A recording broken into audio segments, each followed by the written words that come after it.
Susunduin lang sana ni Jmar ang kanyang 9 na taong gulang na anak na si Angelica na nasa baha sa kasagsagan ng malakas na ulan sa Batasan Hills sa Quezon City noong Lunes. Nakuhanan ng CCTV na sinundan siya ng 3 taong gulang na anak na si Paulo. Kita sa isa pang cellphone video ang paglapit ng bata sa ama. Pero maya-maya pa, tila nadulas ang bata at natangay na ng rumaragas ang baha papunta sa butas na isang construction project sa lugar. Tinangka itong sagipin ng ama, pero dahil sa lakas ng agos, diretso ang dalawa sa ginagawang drainage. Hindi ko naman po alam na nakasunod yung anak ko dito sa likod. Kaya paglingon ko, tumalon na po siya doon sa tumalon pala sa may tubig. Sakto namang nasa lugar ang residenteng si Bernie Ligutan na hindi nag-atubiling sumaklolo kahit hindi kilala ang mag-ama. Yung bata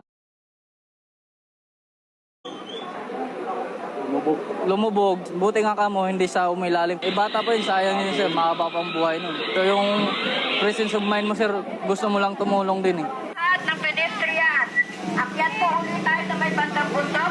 Kwento ng mga purok leader sa lugar.